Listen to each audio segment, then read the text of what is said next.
Hello and welcome into the Pole Position, your first source for news and information in the world of motorsports. Garth McMains here alongside Tommy Poole, who we are delighted to have back here on the show after he's been gone for too long.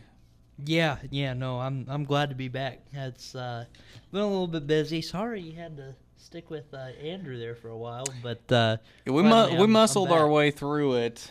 I think I aged a little more than I should have in that time. I mean, coming in, I kind of saw your beard looks a little thin, a little more thinner than normal. I had to really contain myself from ripping my beard out through a couple of those shows. So, yeah, it was interesting. I mean, you probably did a lot better than I would have. Let's just put it at that. Yeah, that's probably true. I'm a very compassionate person, obviously. If I can put up with Andrew for that long. Or is compassionate the correct word for that? We'll go with that.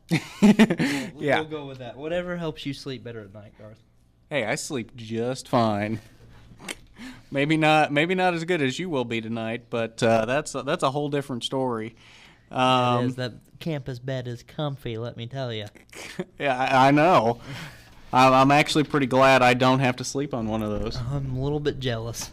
Yeah, my bed's pretty comfy. I bet. But anyway, let's stop talking about beds and get into the news this week. Since we didn't do a preview show, we do have a little bit of news to talk about on this show. And Tommy, you have the headlines for us. Let's get into talking about those. Sure do. We're talking about being comfy. Hope you're comfy tonight on the couch. Daryl Waltrip and Emma Slater. Michael Waltrip. Why did I say Daryl? I don't Michael think Daryl Waltrip can move and that Emma well. Slater are on Dancing with the Stars tonight at 8 o'clock. Roush and Trevor Bayne will bring back the number 6 car for Charlotte this weekend. And Dale Jr.'s girlfriend will be racing in a charity race, the Better Half Dash, at Charlotte on Thursday. You need to work on your speaking skills. Do you need to take a speaking class? Why? What did I say that time? Pretty much every headline you stumbled on something. Yeah, I mean, it's just part of not being back in the swing. I mean, I'm not gonna reply to that. And it's still kind of sad that I'm still number 1 over Andrew. Well, that's not hard to do. That just speaks volumes. Even when I'm not on top of my game, that's how valuable I am, baby. MVP. Hey, we got to have somebody on here that sounds knowledgeable, because we all know that I don't sound knowledgeable. Thank you, Garth. I'm just on here to hold the show together. Somebody's got to put this show on their back. That's right. Anyway, I don't know where to go with that, so let's just go straight into the nationwide race from this weekend, the Kansas Lottery 300 from the Kansas Speedway. And according to, I believe it was Steve Post, the winning number for the Kansas Lottery was 54 this weekend. Do you know why it was 54, Tommy? I do not. Because Kyle Busch won the race. But is that going to stand? Probably not. It was a clever line he gave at the end of the race. I don't think that was actually the lottery number. Well, I was just saying, is it going to stand? The win going to stand? I'm aware. You totally messed up my joke. Just go into it. What else am I here for? If Andrew's not going to rain on your parade, somebody's got to. I guess. But yeah, I did not hear that. That was pretty clever. You should have listened to the radio broadcast. I should have. King of the Minors, I guess. That's right. I always champions, baby. That's right. I always mute the TV broadcast and play the radio broadcast on my Sirius XM because I always feel like I get a better experience that way. I do that at the tracks. I mean, nothing wrong with it. Oh yeah. Yeah. But explain to us why you think you were going somewhere when you said why will that. Do you think that will stand? Yeah, another news headline. I was going to save it for the nationwide preview, or review, I should say. This is the nationwide review. But we'll just go ahead and say it. In the nationwide series, the 54 car of Kyle Busch and the number 11 car of Elliott Sadler are under review and were taken to NASCAR's Research and Development Center The cars were confiscated. Can you say that word for me? Confiscated. Yeah, there you go. And my Spanish teacher wondered why I didn't do well in Spanish. I can't even pronounce American words. You indie boys need to learn how to talk. It's the city, baby. Right, that's no right. Hablo Español. You really need to take some speech classes. Yeah, so do they offer those here? No, unfortunately, we're in college. Fortunately, they do not. That's not a collegiate class, unfortunately. Hey. We'll speak to somebody to try to get that back. Yeah. But anyway... So we need to bring recess back too. Are under review. Yeah, I hear you on that one. But 2 cars, 54 and the 11, are under review. What do you make of that situation, Garth? I mean, I don't see any difference in it than any other week. I mean, it's well. What do you mean by review? Like, have they found something, or did they just take them back for testing? They're taking them back for back tire issues. Elaborate on back tire issues. Well, I mean, I didn't read much on it. There wasn't really much on it. They just made a point about the burnouts and the last restart. And apparently one of the comments from Kyle's crew chief kind of tipped everybody off about how he was that he was, just barely made it through the burnout or something like that. But, I mean, the thing that got me is it's not too often that cars are taken back to the research and development, is it? Yeah, they take the winner back every week. The winner, I know in Cup they take the winner and the next they take the winner and 3 random cars that they pick. They're supposed to be at random. I don't know that they always are, but they take 3 others at random. I assume that's what they do for the other 2 series too. Well, I mean, they do that, but it's not considered under review. Like, we don't see big stories about it. So for this one to be a big story just kind of gets me a little curious. This makes me wish we did the show on Tuesday. That way we would know if there was any penalties for this. True. It's something we'll have to look forward to on the race preview for Charlotte. Yes, which will be Thursday. As long as you can make it. Should be able to. Okay. You had some problems with that last week. I know, man. It's a struggle, let me tell you. Yeah. Getting busy with news and reporting and everything, so actually got to cover the president Friday. I know. I saw you on the news earlier. Cool. I was sitting next to you on the couch when we watched you on the news. Yeah, that was neat. Yeah. Which I thought was hilarious since you guys were the ones that were there, supposed to be covering it, yet you guys were the ones being interviewed for the newscast. I mean, apparently Obama doesn't like to do interviews with Vincent's TV stations. Still, though, I'd have figured you could have gotten more than an interview. We did. The thing is we ran that stuff Friday when, it was not that I'm saying you guys didn't get anything. I'm saying that it seems weird to interview the people that were there rather than the people that were there actually doing an interview. Yeah, no, I got what you were saying. I picked up what you were spitting. I'm just saying, yeah, I can see where you came from. But, yeah, cool opportunity. Good stuff. Oh, yeah, definitely. Yeah, unfortunately, couldn't talk a lot of NASCAR racing stuff with you. But, hey, it's what we're back here for Monday, right? You couldn't talk Chase Elliott with Obama? No, apparently he didn't like that. If it's not basketball, he doesn't approve. It's not the NCAA tournament? He didn't fill out a chase grid? That's a good question. We might have to ask him about that one. Yeah, we need to find that out. Yeah. Speaking of Chase Elliott, extended his lead a lot more this week. He now leads Regan Smith by 38 points. Is this championship battle over? I've told you all along it's been over. I told you it's been over for quite a while now. But I mean, I've always thought it was over. I thought it's been over for a while, really. Especially from Regan Smith, he's finishing good, but the thing is he's finishing right behind Elliott, and if it's not right behind him, it's 2 positions or so back. So, I mean, yeah, you're running 4th or 5th, congratulations, but it's behind the guy you're chasing, and when you finish behind the guy you're chasing, you're not making up any points. So, but yeah, I think it's over with. Once you kind of get in, the 38 point cushion there, it's definitely Chase's to lose.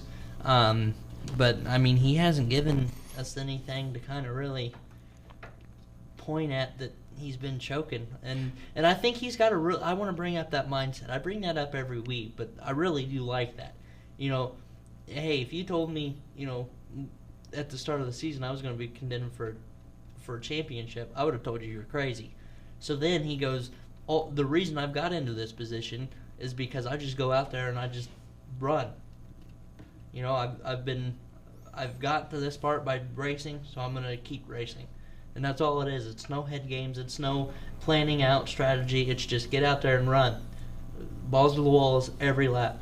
And, he's not worried about the championship. If it happens, it happens. And I think it's the end result will be a championship. Well, see, here's my problem with this. Regan Smith, this is a week he could have capitalized on Chase Elliott and actually taken a decent chunk out of that point lead. Chase finished in 10th. Not a terrible finish, but not a great finish either. If Regan had gotten a top 5 or something, he could have cut into that lead a little bit. Instead, he finished 8 laps down in 22nd. In my mind, if you can't capitalize on a day like that where Chase isn't running in the top 5 and you could have gotten some points on him, you don't deserve to win the championship. No, I agree, but see, the thing is if Regan was having a better night, would Chase have stepped on it? I mean, the thing is he got a top 10. He is the last car on the lead lap. Why would you push? I mean, the people who were in because that's not how he drives. I guarantee you 10th was the best he could have done. He doesn't lay back and go conservative. He's made that clear over the past few weeks. There's a difference between laying back and being conservative and laying back and being smart. If you got a nail-handling race car, you're not going to go around and push it like you would if you actually need to. If you got a guy 8 laps behind you, because he's not worried about Ty Dillon or Brian Scott or Elliott Sadler anymore. It's him or Regan. And when you're leading, maybe Ty, since if he's still worried about Regan, he's got to be worried about Ty now being 40 off. Mm-hmm. But still 40 off, that he's going to have to crash this next race, and then they're going to win, and then that's how you close up the gap. Granted, there's not only one race left, but still, so there's a difference between going in and needing a finish and going in and saying, you know what, I'm going to still stick it out, but I'm not going to push as hard as I would. Here's the thing, though. Ty Dillon, you mentioned Ty Dillon. Ty may actually chip his way back into this. If you remember, he's consistently, I don't have the numbers in front of me, but he's consistently, for the past few races, finished ahead of Chase Elliott and closed in just a tad bit. He finished 5th this week. 5th, right? You have the results in front of you. Yeah, 5th. With Chase finishing 10th, so that chipped that lead away a little bit more, and he keeps doing that little by little each week. He might have a shot at Homestead. He might be the only one with a shot at Homestead, because Regan Smith, if he keeps falling back like he is, he's not going to have a shot at Homestead. But Ty Dillon might, and Ty might be within a reachable amount by Homestead. And how cool would that be to have 2 rookies as the only contenders for the championship at Homestead? That would be cool, but what I'm saying is, there's always that what if, watch for this, watch for that. It's been like that all season. Chase Elliott is just consistent as can be and got the numbers, and I know you're going to want to fight me on this again, but Chase Elliott's had 0 DNFs, and so has Ty Dillon. But the thing is since they both have had 0 DNFs, Chase has just made better use of his finishes. And, I think that if he was going to choke, he would have already choked. Right. Well, that'll do it. We're going to run out of time here, so unfortunately I can't rebuttal Tommy here, even though I really feel like I could. So no, you can't. You just want to make it seem like I'm not going to win. We all know that I will win. Okay. Mr. Argument Master over here. So champion. Yeah, I don't know about that. So we're going to take a break, and when we come back, we will talk about round number 4 of the chase for the Sprint Cup. This weekend's action from the Kansas Speedway, the Hollywood Casino 400. Stick with us. This is the Pole Position. And welcome back to the Pole Position, your first source for news and information in the world of motorsports. Garth McMain's here alongside Tommy Poole, as usual. And time to talk the Sprint Cup race from this past weekend, the Hollywood Casino 400 from the Kansas Speedway. Tommy, crazy race. Some guys finishing probably better than we thought they would, and some guys finishing a lot worse than we thought they would. I would lean more towards the second. I mean, it's the chase, so you expect everybody to finish up top, and then, well, I was thinking more non-chase guys that finished up toward the front. Well, yeah, no, absolutely. I mean, first, I know it's the chase, but we got to talk about Kyle Larson. Mm-hmm. I mean, and even if, can you imagine where he would be if he did squeak into that last spot? Well, he said that when he got out of the car yesterday. He's like, he said something along that line, something about, can you imagine if we'd be in the chase right now? We'd be tearing it up. Yeah, no, he would be. I mean, he's had, 3 top threes? Or is it just the 2? I know he finished. He's finished in the top. It was second in Chicagoland and then second yesterday, so. He had another second, too, I think, and then he had a 4th. Okay. He's been top 5 every race. Yeah, second in New Hampshire. I want someone to figure up when the chase is over his finishes and where he would be if he had been in the chase. You mean in Homestead? Yeah, after Homestead's over, I want someone to tally up how many points he would have had and see where he would have finished if he'd been in the chase, because he's absolutely tearing out. Huh? And who he would have knocked out. Yeah. I mean, but see, that's the thing, though, too, is the person who he would have, well, no, I take that back. I'm sorry. He would have knocked out Biffle. But since I've already brought it up, I've got myself excited about it. Well, if I can find the paper here. Oh, here we go.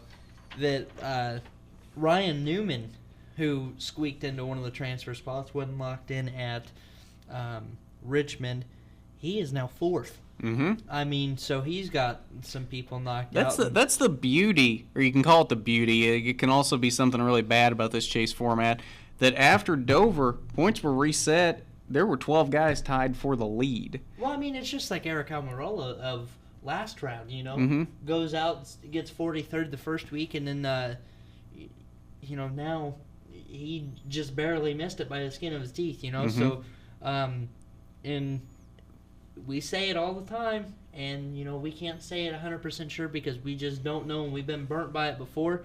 Jimmy Johnson just not looking himself.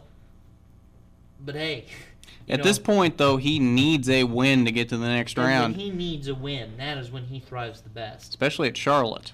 Right. Well, I mean, somebody said it best. It may have been you, but the chase consists of 10 races, and ironically, they are Jimmy's best 10 tracks. Mm-hmm. I mean, it's just like... I've said that, but I've heard a lot of other people say it, too. There's 1 or 2 that he may lack in here or there, but... There's a reason he has excelled in the chase is because these are his best tracks. No, absolutely. And that's the reason he excels every year. Mm-hmm. And, you know, you kind of got to... if he gets through this round, he has to be in Homestead. I mean, Martinsville, what are some of the other ones? You got Martinsville, Texas, Phoenix is the eliminator round. So you got Martinsville and Phoenix he's fantastic at. Texas, and he's not a slouch at Texas either. Right, exactly. I mean, he's not the best at Texas, but he's not a slouch, and that's what. And then at Homestead, he knows how to win at Homestead too. So. No, he has never won at Homestead. He knows how to get up there at Homestead. So. Actually, generally, he does not do well at Homestead. Yeah, he's had a couple years where he's done decent, but the majority of the time, I'd have to look at his numbers. but if I remember correctly, he's only had 2 or 3 finishes inside the top 20 at Homestead. I thought every year he won the championship, he's done decent. No, it's because Are you sure he hasn't won at Homestead? it's because he's had such a big lead going into Homestead that he didn't need to do that well. So we really don't know how well he probably could do at Homestead because he's never had a reason to run well at Homestead. Right, but then, that's what brings up, we brought it up in the nationwide review as well with Chase Elliott, and it'll be interesting of what happens this year. How much, going in, you don't have to push, but if you push too hard and you end up in the wall, you're done, and there goes your championship chase. So, was it so much of this is all he's got, or was he really struggling? So that'll be interesting. But let me ask you this, Garth: does he have to win in this round? Does he have to win in order to get back into the chase? Are you saying does he have to win in this round to get to the eliminator round? Right. Yes. You think? No question in my mind. I think he has to win. I think if Dale Earnhardt Jr. or Brad Keselowski is going to get to the next round, they have to win. They are too far behind right now, and that top 8 is too good that they're not going to fall back to them. Brad Keselowski, the highest of those 3 right now, is 39 points off his teammate Joey Logano in the lead, and 22 points off of Jeff Gordon in 8th. 22 points is a lot to make up in 2 races, especially on guys like Jeff Gordon, Matt Kenseth, Kevin Harvick. Those are the bottom guys in that top 8. I don't think they're going to outpoint these guys and get back into it. These guys have to get a win. Casey Kane in 9th, he's in that point where he probably could outpoint them if he had good enough runs. Charlotte's one of Casey's better tracks, so Casey might slip in with a win and get out of that bottom 4. I don't really see it happening, but it's a possibility. But I think that bottom 3 right now, after their troubles at Kansas, Keselowski, Earnhardt Jr., and Johnson, I think they have to win Charlotte or Talladega for them to move on to the next round. And that could be huge, because think about that. These 3, for a lot of people, were either 2 or 3 of most people's Final 4 at Homestead. Think about it if even 2 of these guys fall out after this round. Yeah, and, a good thing to note as well is how Eric Almirola went up the standings so fast in the last round is because of the bad day everybody had, just like Kansas, but they had in New Hampshire. Mm-hmm. So, but the interesting thing here as well is you got Talladega as the last race. And that's what Joey Logano and friends, I should say, for his crew, that's what they were so happy about yesterday in Victory Lane, is saying, you know what, all pressure is off. Now we don't have to worry about that, because that's a state of unknown. Mm-hmm. And that's a problem when you're these guys like Keselowski, Earnhardt, and Johnson. You don't know what's going to happen at Talladega. You could get yourself back up within about 10 points or something at Charlotte if some of these guys have a bad day, and then you could get caught up in the big one at Talladega and have no control over it. Wait, what was that first name you said in that list? Keselowski? Yeah. Everybody's favorite as of last round? And if you're saying, no, I'm not saying for us, but I'm for the fans out there and the people who are listening, if you say that Keselowski was not one of your favorites to win this, you're lying. Yeah. Because quit. Everybody was jumping on the bandwagon. Yeah. And then now he may not even make it to the next round. And that's and just it's what not makes his fault, but... Oh, no. Yeah. That's just... The beauty is NASCAR has finally found a system with the way racing is to make it interesting. And I think for drivers. Yeah. I mean, we as drivers hate this. Mm-hmm. But for the fans, and drivers aren't the one that's making NASCAR famous. Mm-hmm. I mean, they are, but in today's day and age, they're not. Mm-hmm. It's the people watching that get the advertisers' attention to pay money, and that's what makes NASCAR big, and that's what NASCAR is refocusing on. Well, here's the thing. I think the chase itself as a product and is making itself even more exciting because of the way it is. Because you think about this, Kansas, I don't think would have been as exciting a race. I don't think we would have had as much exciting stuff happening during the race had it not been for this chase format and guys trying to get that win before Talladega. New Hampshire would not have been the exciting race that it was had it not been for this format. Chicago probably would not have been the exciting race that it was. Dover was kind of meh as it was, but 3 of these first 4 races have been extremely exciting, and you did not get that in previous chase formats, and I think a lot of it is because of the format itself. Yeah, and not just Kansas and New Hampshire.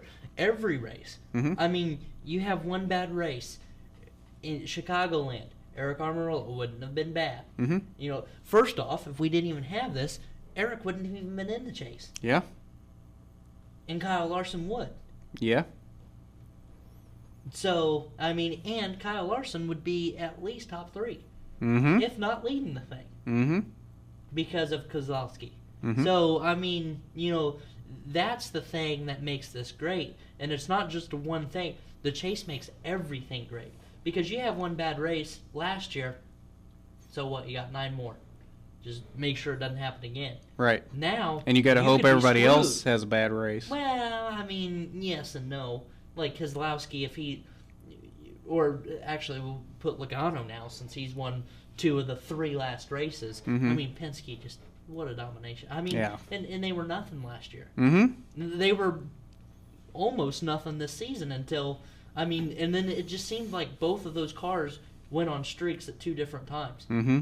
Because and now all of a sudden they're both in a row, or was it 2 in a row? It was 2 in a row, and Okay, he 2 in a almost row, won 3 in a 2 row. in a row, almost won 3 in a row, and then he won a 3rd one shortly thereafter, Mm-hmm. I think. So, and then Logano did the same thing with Bristol. I think he won. Yeah, his streak was earlier in the year. He ran one early in the year, and then he kind of got hot towards the end too. But I mean, because wasn't he the first guy to get 2 wins and definitely lock himself into the chase? It was either him or Harvick, because I know Harvick was it okay? So he was the second one. I knew those were the first 2. I think that may have been flopped on me. Yeah, I can't remember. But see, there's another one. Harvick was battling for the lead yesterday, and then, you know. that's just the tale of Kevin Harvick's season, though. You're not going to win a championship like that. Exactly. I hate to break it to you. The And problem he is understands that. That's why they made that change. right. The problem is, you remember how he got that nickname, the Closer? He's the exact opposite of that this season. But how much of that is on him? I don't know. That's the $1 million question. Right.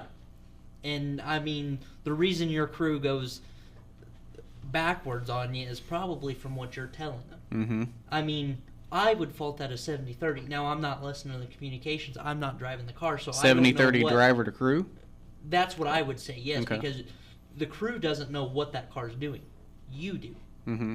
But, I mean, that's But, I mean, there's another side to that coin, too, that he could be giving them the right stuff, Right, and they're and just it's not the crew giving chief, him... right. I mean, but then again, I have to get in there. But from what I've heard, Rodney Childers is one of the best crew chiefs in the garage, so I don't know that it's necessarily falling on him. I mean, it doesn't just have to fall on him, though. Like when you're putting together a bicycle, Mm-hmm. and you've been grown up on the lefty loosey, righty tighty. Mm-hmm. How often do you have to stop and think? Go, wait a minute, and you have to think about which way you're turning the nut or screw. Right. When you get out there in a race car and you're doing a track bar adjustment or a wedge adjustment, you don't have time to think there and say, okay, wait, which one's left? Which one am I trying to achieve? Mm-hmm. But you stick that bad boy down there and you turn it as fast as you can and get back on that wall. Mm-hmm. So, I mean, it's easy for somebody just to go in there and start twisting and go, oh, shoot, that was the right, I guess. Because when you start spinning clockwise or in circles, that's when left and right get a little crazy. Mm-hmm. I mean, I'm still going through stoplights, and when somebody tells me to take a left here at the stop sign, I still have to do the 2 L's on my fingers to see which one. And that's a straight line. Yeah. I mean, circles, I'm done for. Yeah. Well, now that we've effectively found out that Tommy doesn't know left from right, I think we can end the show off, and that would be a good place to end off. So, Tommy, thank you for telling us your darkest secret on today's episode of the Pole Position, and at that'll be about it for us today. So, and I think Tommy wants to say something. Yeah, remember, kids, stay in school. Yeah, this is what happens when you don't stay in school. You end up like Tommy Poole. So remember that. You don't want to. In the bad way. You don't want to be Tommy Poole. You want to be Tommy Poole, just not in that way. You don't want to be Tommy Poole in any way. So that'll about do it for us. Thank you for tuning in, and we'll be back on Thursday with our preview of Charlotte. This has been the Pole Position.